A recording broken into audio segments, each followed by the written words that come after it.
Hi y'all, there are only 40... What's it? How many days are there till Halloween? There are 42 days left till Halloween, which means we are just over a month away. Give me the pumpkin spice lattes, give me the candy corn, give me the decorations, give me a jack-o'-lantern.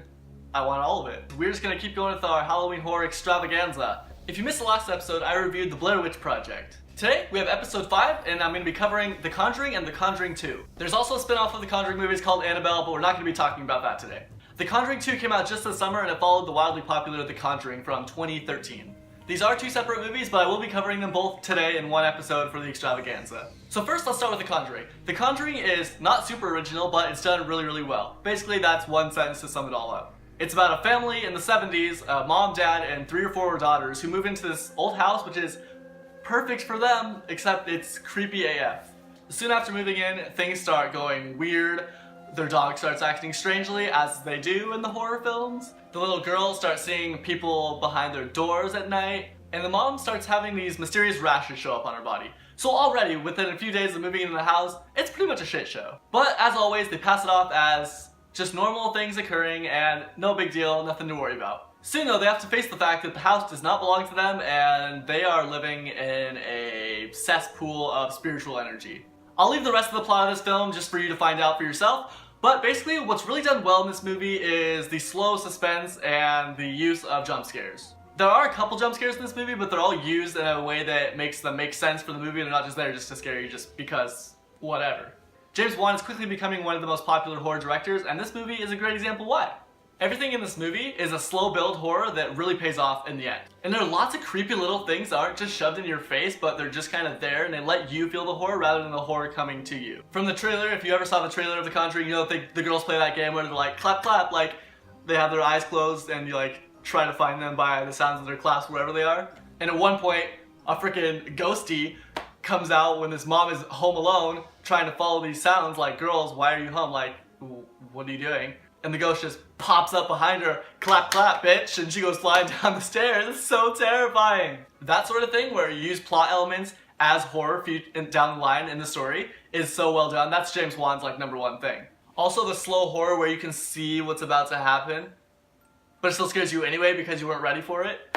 Excellent, well done. The acting performances also were just really executed very well. There's also a little bit of humor in this movie, particularly when kind of the paranormal investigators come in and they're using this technology. It's like supposed to be super new and it's like old 70s technology. I believe they use the word groovy also. It's just hilarious. Basically, overall, The Conjuring is excellent, well done, not super original, but everything that's kind of generic about a horror movie is done so well. So The Conjuring is going to get an 8 out of 10.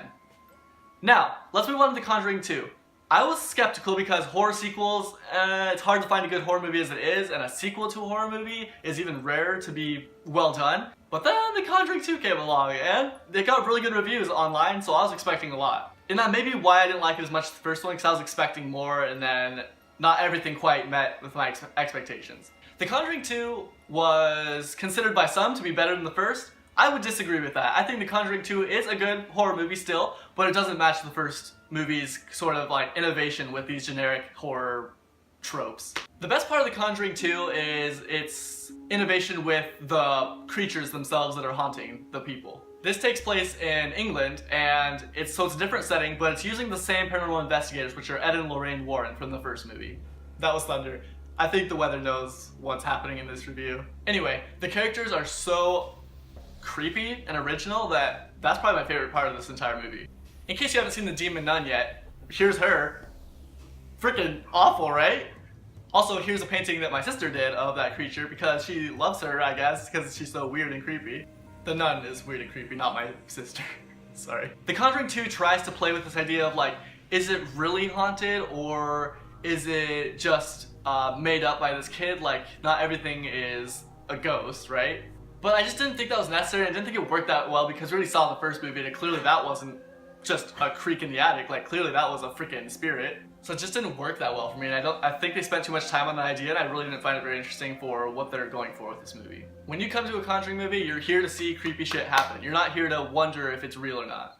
Okay, so that's my main negative, that's out of the way. The Conjuring 2 is still a good movie. What I do like about this movie is that it toys with the idea of ghost versus demon and how they're different and how they can be at odds with each other, not always the same thing. And I do love that they expanded on the Ed and Lorraine Warren characters from the first movie. They're very interesting, they're very well acted, and I was totally on board with them the entire time. There's a sequence at the very beginning of this movie involving Lorraine Warren that I thought was fascinating to see from her perspective as like a psychic medium.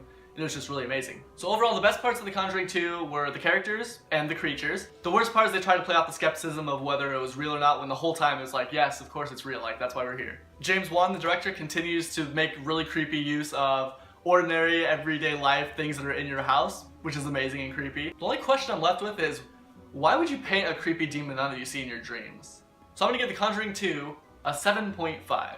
We now have 6 movies fighting it out for the best horror movie in this extravaganza. Don't worry though, don't worry, you can watch more than one. At the end, I'll separate it into movies you should watch and movies you shouldn't watch. But for now, we're left with 41 days till Halloween, and I'll definitely see you guys soon. Stay spooky.